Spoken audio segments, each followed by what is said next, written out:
Good morning and welcome to Farm Factor. I'm your host, Jamie Bloom. Today, Duane Toews talks with Ethan Lane from NCBA about what consumers need to know about the sustainability of raising beef and what consumers should be aware of when buying and reading labels on alternative protein products. Next up, Greg Akagi brings us the Kansas soybean update.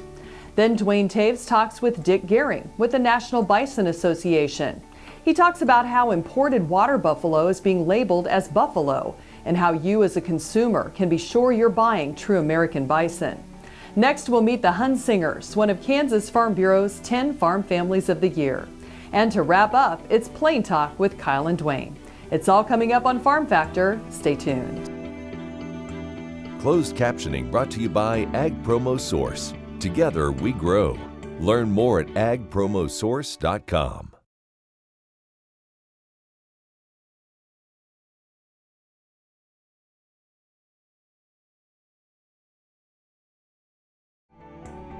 This segment brought to you by Kansas Wheat. Learn more at rediscoverwheat.org. Welcome to Farm Factor. Up first, we join Duane Toews as he talks with Ethan Lane from NCBA about what regulations they would like to see regarding alternative protein products. Duane Toews joining him once again on the program, an opportunity to catch up with Ethan Lane with National Cattlemen's Beef Association. Ethan, we talk about some of the industry issues that are of importance to consumers and producers. Truth in labeling and letting folks know really what's what, pretty important in today's society. It really is, and you know, as we've watched the media sort of embrace some of these fake meats, these emerging, the Beyond Burger and the Impossible Burger, that's really been brought into stark relief. And you know, as we've seen them sort of use us in the beef industry as kind of the whipping boy for them to sell their product, it's become increasingly important for us to make sure that we make sure that the terms for how you label those products are really clearly set. That's been our focus. We're not afraid to compete with them. We know from market research that when we're given a head-to-head chance to compete, consumers prefer us. It's just, you know, they'll try the Beyond Burger once and then they go back to beef because it just tastes better, quite frankly. But we do need to make sure that when that stuff is in the meat case next to us, that it's not being labeled in a way that's deceptive to consumers.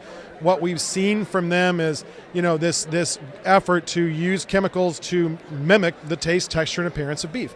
And then they have a package that has a little cutout in the corner and they show the rippled texture of the product and they inject it with beet juice so that it looks red. And they do all these things. And then they label it in a way that what we've found from our market research, consumers are really unsure what they're buying or what the value proposition is. They're just getting the marketing. So we worked with Congressman Roger Marshall from right here in Kansas, and we worked to get a bill put together that he was willing to co-sponsor along with Anthony Brindisi from upstate New York, a Democrat, in a bipartisan way in order to make sure that there is some practice on this labeling front that will give consumers some confidence and also protect our producers from you know some of these mislabeled products. So what the Real Meat Act does is it finally codifies the definition of beef in statute, and then it requires that anywhere where you're marketing a product with a label that imitates the taste, texture, and appearance of our product, you need to put imitation on that label in a font and a size that's comparable to the rest of the label. So you can't bury it in the corner, you can't put it on the back. You know, we see these little vegan V and different things. You got to put it right up front where consumers can look at it and see that is what they are buying, is an imitation product. And then finally, there's a component in there to deal with FDA's lack of interest in pursuing enforcement action on some of those labeling claims, right? We've seen this in the milk industry for 20 years now, and what we've seen is that they have violation claims from the early 2000s that they still haven't acted on. 19 years is a bit too long for our taste in the beef industry. We're not willing to go down that road. So what the Real Meat Act requires is FDA gets their 60-day look at a violation, and after that, USDA can step in with their authority and take regulatory action. That's what we need to see to ensure that these companies stay honest. And as long as they stay honest, level playing field, let's have at it. Well, certainly you bring up the point that that was one of the reasons why the beef and other industries were pretty adamant that USDA continue to have an opportunity to have a say. Their track record of regulation has been much more consistent and science-based. It has been more consistent, it's been science-based, and quite frankly, it's a lot more regular and it's a lot more kind of day-to-day, right? I mean, the difference between anybody in our industry knows the USDA inspectors are ubiquitous in plants and facilities and on-site, and they're part of the infrastructure. The FDA works at a monthly pace.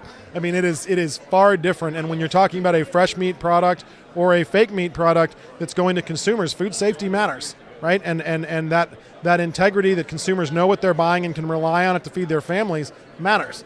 So we want to make sure that everybody's playing by that same set of rules, and USDA is a good way to make sure that's happening. Our thanks to Ethan Lane. Joining us on the program, Jamie, we'll send it back to you. Thanks, Duane. After the break, it's this week's Kansas Soybean Update. Stay tuned.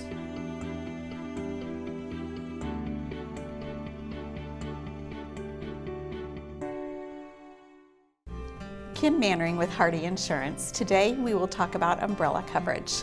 Did you know that if you're held liable in any type of accident, the judgment can claim your assets? Please give me a call so we can discuss. 316-945-6733.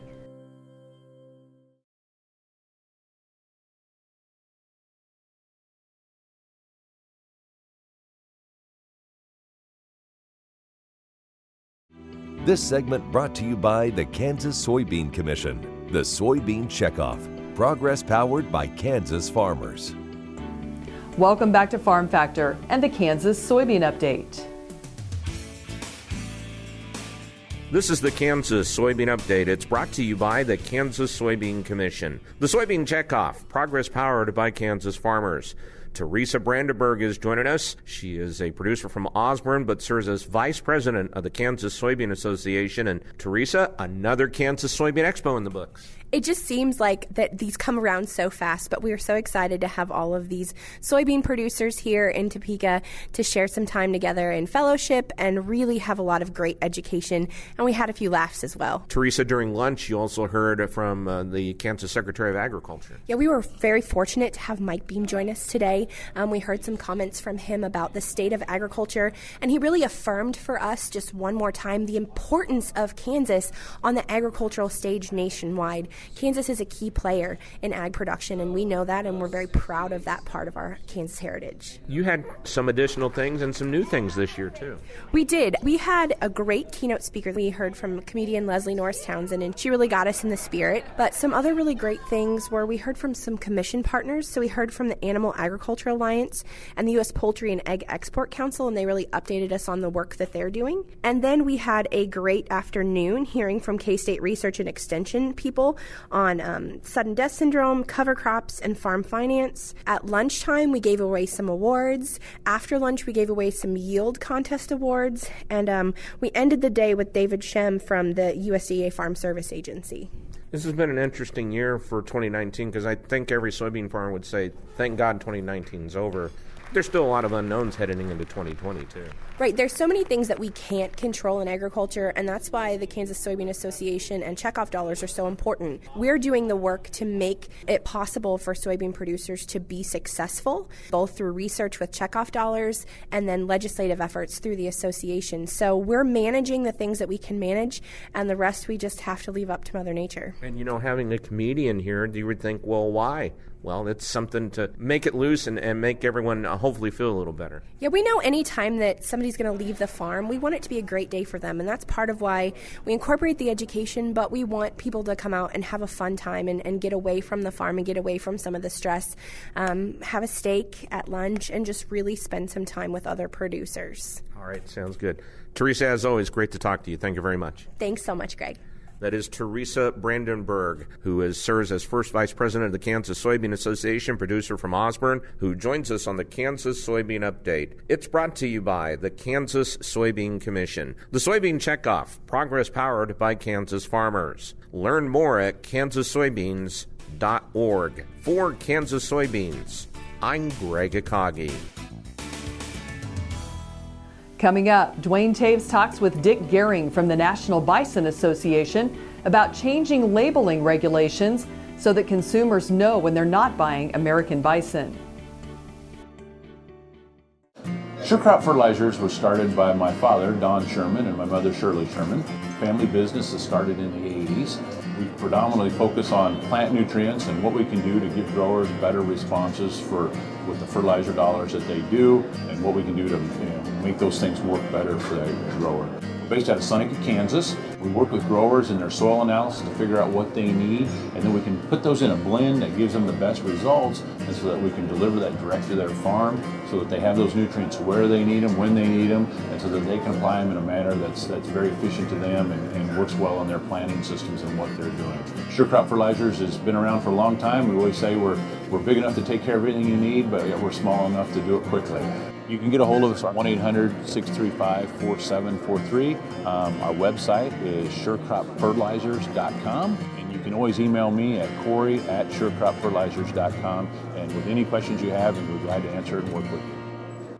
This segment brought to you by Sure Crop, liquid crop nutrition delivered right to your farm. We're back for more Farm Factor, and Duane Toews is with Dick Goehring from the National Bison Association.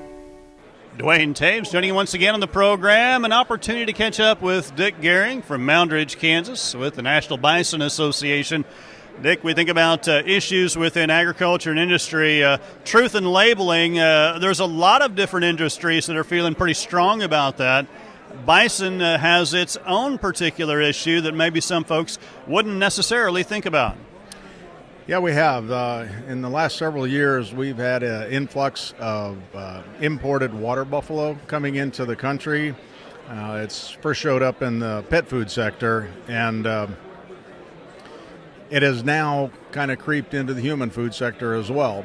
One of the biggest challenges is while maybe they're not doing anything illegal, if you will, ethical considerations are another story.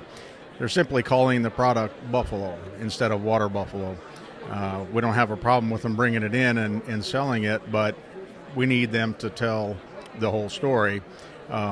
You show a picture of a bison to probably 95% of the U.S. citizens and ask them what it is, they're going to say it's a buffalo. And so some of the ways that shows up is if they use 3% of an ingredient in their product, they're able to utilize that ingredient in the advertising. So maybe they have a picture of a bison, call it something else. You turn over the label to see what the ingredients are, and the number one ingredient on the label is buffalo, and then down around number 9 or 10 is roasted bison. And the number one ingredient was actually water buffalo, and they didn't call it that way.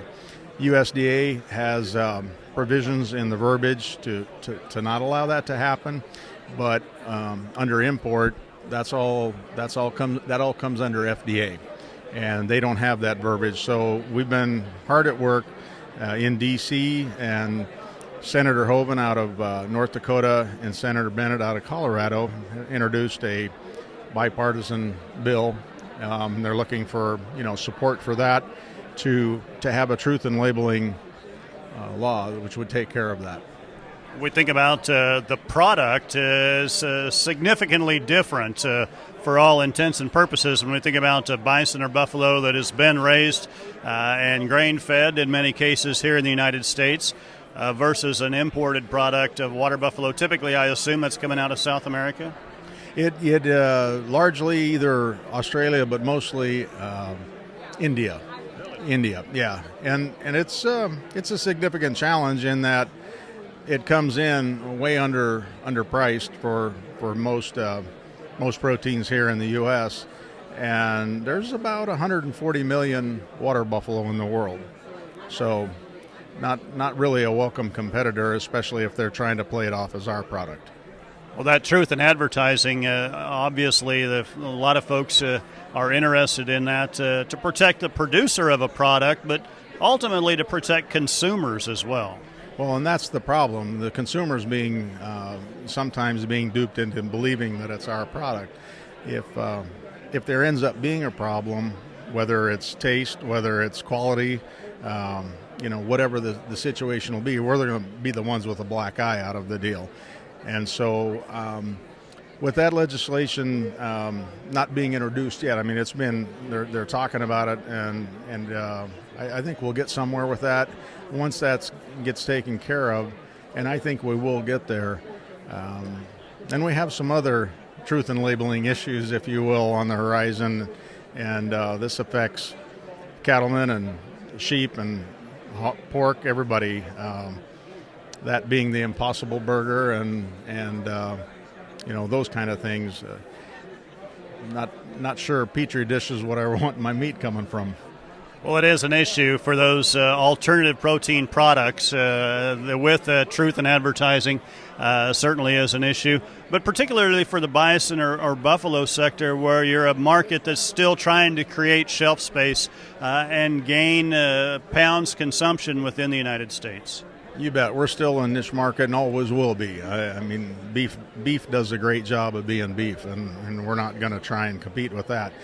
We're happy with our own market and where we're at, but we've got lots and lots of room to grow. Right now, Dave Carter, our executive director, did the math, and we're at 0.08 some pounds of consumption a year. So, if we tripled the size of we'd have enough for everybody in the world to have a quarter pounder one day a year. So there's a tremendous upside to our industry, and we feel very confident that longevity long term is looking very positive. Our thanks to Dick Goehring with the National Bison Association joining us on the program. Jamie, we'll send it back to you. Thanks, Duane. Come back after the break and meet one of Kansas Farm Bureau's Farm Families of the Year. The Kansas Wheat Innovation Center in Manhattan is rediscovering ways to get improved varieties and new genetics in the hands of farmers faster. Grower-led and checkoff-funded research initiatives are bringing about positive change. This grassroots leadership provides a strong voice in Topeka and Washington, D.C. Now is the time to partner with Kansas Wheat in moving wheat forward. Kansas Wheat Commission and Kansas Association of Wheat Growers. Farmers investing in their future and yours. Log on to rediscoverwheat.org. Kansas Farm Bureau has served farm families in rural Kansas for more than 100 years. We're pleased to offer new healthcare coverage choices for Kansans in 2020 through Kansas Farm Bureau health plans. No matter what stage of life you're in, we'll have options that fit your lifestyle. Plus, our network of providers is one of the largest available throughout the state of Kansas and beyond. For more information, including the different plans available, or to get a quote, visit kfbhealthplans.com. This segment brought to you by Kansas Farm Bureau, the voice of agriculture. To join today or for more information, go to kfb.org or find us on Facebook and Twitter.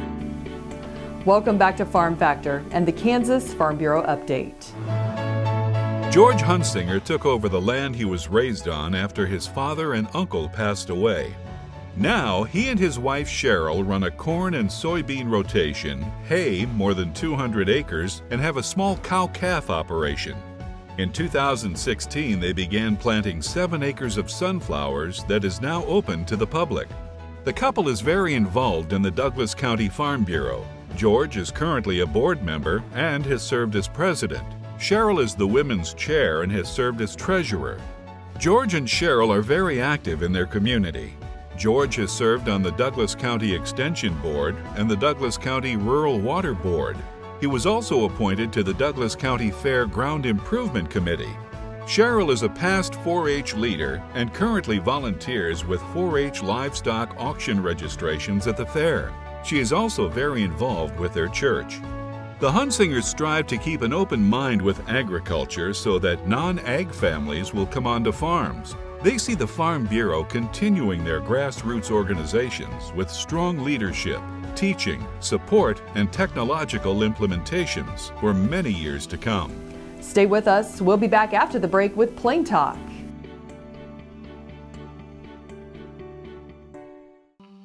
What if U.S. soybean meal were more than a commodity? If seed companies and the soybean checkoff built a better variety? That future is here. The time is now. To meet end-user demands, the soybean checkoff is investing in the compositional quality of soybeans, including meal. A message from the Kansas Soybean Commission, the Soybean Checkoff, progress powered by Kansas farmers. Clyde Sutton, Ness City, Kansas.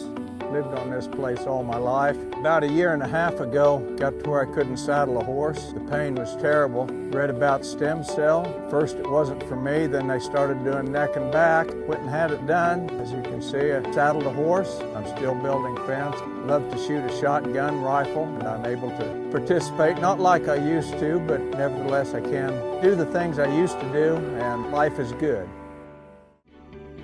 This segment brought to you by Santa Fe Trail Meats in Overbrook. Let us help feed your family.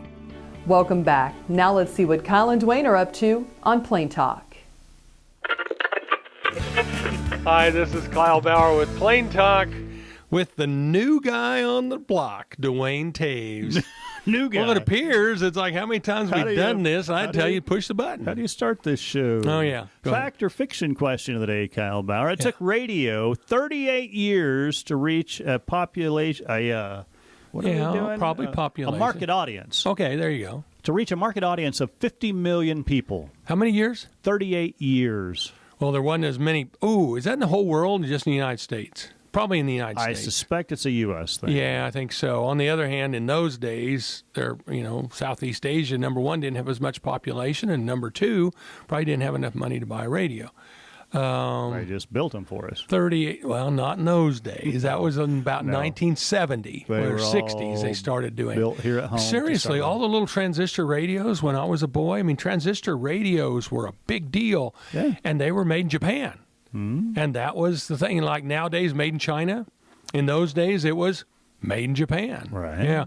I'll go true. That's what it says. 38 years to hit 50 million. Television? 15 years. 13. Okay. iPod?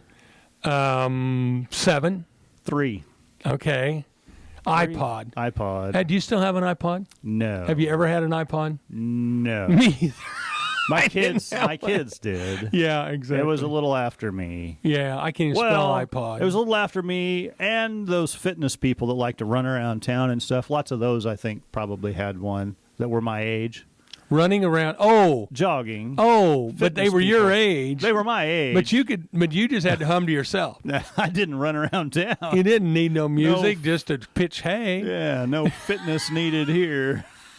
I'm a picture of health. So the runners in your younger years had. I wasn't sure what year iPods came on board. I don't. So know that. you were born in 68. Yes. 78, 88. Okay, yeah, I was going to say mid 80s. I was going to say about that time. Yeah. Was when I got out of college in 80. There was the Walkman, I think, was what they called it. Now I actually think I had a Walkman. It had a cassette tape.